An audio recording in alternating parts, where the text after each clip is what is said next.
자, 수험생 여러분 안녕하세요. 여러분의 경제학 멘토 짱 박사입니다.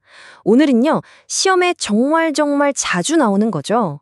거시경제학의 판도를 완전히 뒤바꾼 바로 케인즈 학파에 대해서 쉽고 재미있게 한번 파헤쳐보겠습니다. 대공황이라는 엄청난 위기 속에서 기존의 경제학은 왜 아무것도 못했을까? 그리고 케인즈는 도대체 어떤 혁명적인 아이디어를 내놓았을까? 지금부터 그 이야기 속으로 같이 들어가 보시죠. 바로 이 질문이 모든 것의 시작이었습니다. 1930년대에 전 세계가 그야말로 대공황이라는 늪에 빠져 허우적거릴 때 당시 경제학의 왕자를 차지하고 있던 고전학파는 글쎄요 정말 속수무책이었어요. 그들이 믿었던 이론하고 눈앞에 펼쳐진 끔찍한 현실 사이에 얼마나 큰 간극이 있었는지 그걸 먼저 알아야 케인즈가 보이기 시작합니다. 자, 첫 번째 파트입니다. 케인즈가 도대체 왜 기존의 그 대단했던 경제 이론의 정면으로 그건 틀렸습니다 라고 반기를 들었는지 그 이유를 명확하게 이해하는 게 케인즈 경제학을 정복하는 첫 번째 관문이라고 할 수 있어요. 자, 이 표를 한번 보세요. 이게 바로 고전학파와 케인즈가 정면으로 부딪히는 지점들을 딱 요약해 놓은 건데요. 정말 흥미롭죠? 고전학파는요, 임금은 시장 상황에 따라서 아주 유연하게 신축적으로 움직인다고 봤어요. 그래서 실업자가 많아지면 임금이 알아서 뚝 떨어질 거고, 그럼 기업들이 인건비 싸졌네 하면서 고용을 늘릴 거라고 믿었죠. 근데 케인즈가 보기에 현실은 전혀 달랐던 거예요. 강력한 노동조합 같은 것 때문에 한번 오른 임금은 경기가 아무리 나빠져도 쉽게 떨어지지 않는 이른바 하방 경직성을 가진다고 본 거죠. 바로 이것 때문에 정말 일하고 싶은데도 일자리를 못 구하는 비자발적 실업이 존재할 수밖에 없다고 설명한 겁니다. 그럼 케인즈는 어떤 새로운 해법을 들고 나왔을까요? 아주 간단해요. 경제의 운전대를 공급의 손에서 뺏어서 총수요의 손에 쥐어준 겁니다. 이게 도대체 무슨 의미인지 지금부터 자세히 한번 뜯어보겠습니다. 바로 이 한 문장, 이게 케인즈 혁명의 핵심입니다. 공급이 알아서 수요를 만든다는 고전학파의 세이의 법칙을 그냥 180도 뒤집어 버린 거예요. 한번 생각해 보세요. 기업들이 그냥 만들어 놓으면 언젠간 팔리겠지 하면서 물건을 막 찍어낼까요? 아니죠. 소비자들이 우리 물건을 사줄 거라는 기대, 즉 유효 수요가 있어야만 공장을 돌리기 시작한다는 겁니다. 경제의 주도권이 공급자에서 수요자 쪽으로 완전히 넘어오는 그야말로 패러다임의 전환인 거죠. 자, 케인즈 모형을 이해하려면 첫 번째로 장착해야 할 아이템이 바로 이 45도선입니다.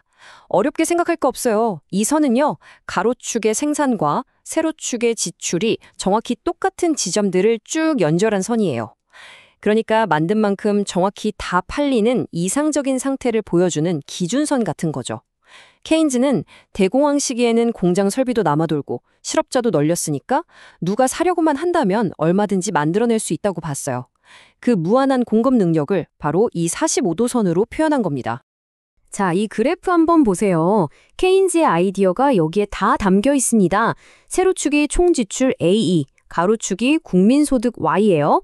그리고 방금 우리가 배운 45도선이 기준선으로 쫙 그려져 있죠? 그 위로 우상향하는 C+I 곡선. 이게 바로 우리 경제의 총수요 곡선입니다. 그럼 우리 경제는 어디서 균형을 이룰까요?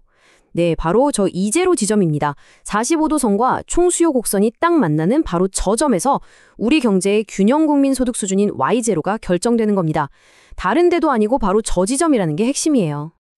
그리고 바로 여기서 케인즈 이론의 가장 충격적인 진단이 나옵니다. 뭐냐면 경제가 균형을 찾은 저 Y0 지점이 사실 우리 경제가 모든 자원을 다 써서 최대로 생산할 수 있는 수준보다 훨씬 낮은 곳일 수 있다는 거예요. 즉 시장에 그냥 가만히 맡겨두면 수많은 사람들이 일자리를 잃고 고통받는 그 상태에서 경제가 그냥 멈춰버릴 수 있다는 거죠. 이걸 바로 불완전 고용 균형이라고 합니다. 정말 당시로서는 엄청난 주장이었죠.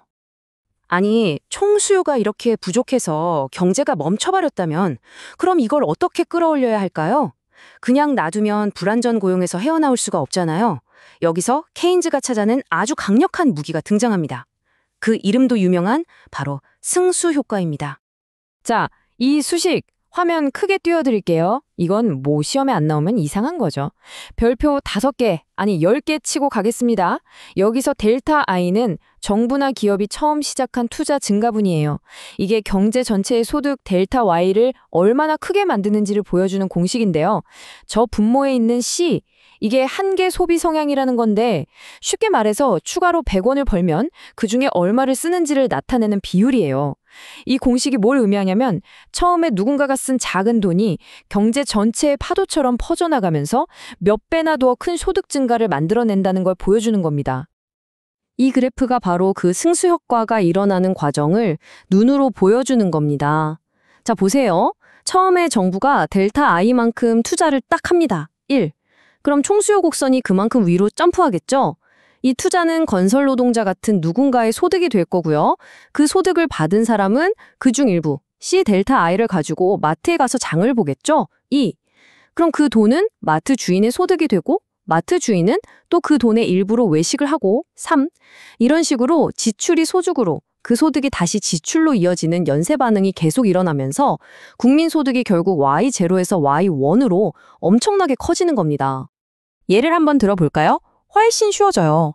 만약에 사람들이 추가로 번 돈의 80%를 쓴다고 해봅시다. 그럼 한계 소비 성향 C는 0.8이 되겠죠? 이걸 아까 그 공식에 넣어볼까요? 1 나누기 1 빼기 0.8. 그럼 1 나누기 0.2니까 5가 나오네요. 5배! 이게 무슨 말이냐고요? 정부가 100억만 딱 썼는데 경제 전체로는 그 5배인 500억 원의 소득이 늘어나는 진짜 마법 같은 효과가 나타난다는 거예요. 대단하죠? 좋습니다. 이제 우리는 케인즈의 진단, 총수요가 부족하다와 강력한 무기, 승수 효과를 모두 손에 넣었습니다. 그럼 이걸 가지고 대공황 같은 심각한 실험 문제를 해결하기 위한 구체적인 처방전은 어떻게 써야 할지 그걸 살펴볼 시간입니다. 케인즈의 처방전은 아주 명확하고 간단합니다. 대량 실업의 뿌리는 총수요 부족이니까 정부가 직접 나서야 한다는 거예요. 예를 들어 대규모 댐을 짓거는 도로를 까는 공공사업을 벌여서 돈을 팍팍 푸는 거죠. 이렇게 수요가 늘어나면 기업들은 생산을 늘리게 되고 그 과정에서 물가가 조금씩 오르게 됩니다. 근데 여기서 재밌는 일이 벌어져요. 노동자들의 월급, 즉 명목임금은 그대로인데 물가만 오르니까 기업 입장에서는 실질적으로 나가는 인건비 부담이 줄어드는 효과가 생깁니다. 그럼 어떻게 될까요? 당연히 기업들은 고용을 늘릴 요인이 생기고 경제는 완전 고용 상태에 점점 더 가까워지는 거죠. 그럼 반대로 경기가 너무 뜨거워서 과열되면 어떡할까요? 케인즈는 총수요가 너무 많아도 당연히 문제라고 봤습니다. 우리 경제가 최대로 생산할 수 있는 능력을 넘어서서 사람들이 막 물건을 사려고 달려들면 생산은 더 이상 늘지 못하고 물건 가격만 계속 치솟는 인플레이션이 발생하겠죠. 이걸 케인즈는 인플레이션 갭이라고 불렀습니다. 이럴 때의 처방전은 실업대와는 정반대겠죠. 정부가 씀씀이를 줄이거나 세금을 올려서 이 과도한 수요에 찬물을 확 끼얹어야 한다고 주장했습니다. 자, 이제 거의 다 왔습니다. 마지막으로 지금까지 우리가 배운 조각들을 하나로 쫙 꿰어서 케인즈의 거시경제 이론이라는 큰 그림이 어떻게 완성되는지 전체적으로 조망하면서 깔끔하게 정리해 보겠습니다. 케인즈 이론 전체를 한눈에 보여주는 아주 중요한 그림입니다. 여기서 핵심 연결고리는 이거예요. 정부가 지출, G를 늘린다는 정책적 결정이 맨 처음엔 생산물 시장에 영향을 줍니다. 그래서 총생산을 늘리고요. 이게 연쇄적으로 노동시장으로 파급 효과를 일으켜서 최종적으로는 고용, L을 증가시킨다는 거죠. 바로 이 경로가 정부가 경제 위기라는 깊은 수렁에 빠졌을 때 개입해서 구해낼 수 있는 이론적인 근거가 되어주는 셈입니다. 그러니까 핵심은 바로 이겁니다. 케인즈는 보이지 않는 손이 모든 걸 해결해 줄 거라는 고전학파의 낭만적인 믿음을 버리고 정부가 경제라는 배의 키를 직접 잡고 거친 파도를 헤쳐나가는 적극적인 항해사가 되어야 한다고 주장한 겁니다. 경기가 나쁘면 돈을 풀어서 수요를 끌어올리고 경기가 너무 과열되면 돈을 걷어들여서 진정시키는 식으로 경제의 안정성을 적극적으로 관리해야 한다는 것. 이게 바로 케인즈 정책의 심장이라고 할 수 있습니다. 여러분, 오늘 배운 내용 솔직히 좀 어려웠죠? 그쵸? 케인즈 이론이 워낙 거시경제학의 큰 기둥이다 보니까 쉽지 않은 개념들이 많았을 거예요. 근데요, 괜찮습니다. 원래 거대한 산을 넘는 게 힘든 법이잖아요. 근데 더 중요한 건 여러분은 지금 그 산을 하나 넘었다는 거예요. 이렇게 어려운 고비를 하나씩 넘을 때마다 여러분의 실력은 훨씬 더 단단해지고 있는 겁니다. 스스로를 믿고 조금만 더 힘을 내세요. 저 짱 박사가 항상 옆에서 응원하겠습니다. 혹시 오늘 공부한 내용 중에 이 부분은 다시 들어도 잘 모르겠다 하는 게 있거나 아니면 다른 경제학 질문이라도 있다면요. 절대 혼자 끙끙 앓지 마세요. 우리에겐 뭐가 있죠? 주저하지 말고 네이버 카페 짱박사 경제학 스터디로 오시면 됩니다. 그곳에는요, 여러분과 똑같은 목표를 향해서 열심히 달려가는 수많은 동료 수험생들이 있고요. 또 여러분의 질문 하나하나를 정말 꼼꼼하게 챙겨주시는 아주 유능하고 친절한 조교님들, 그리고 물론 짱 박사가 항상 여러분을 기다리고 있겠습니다. 그럼 다음 시간에 더 유익하고 알찬 내용으로 다시 만나겠습니다. 여러분, 화이팅!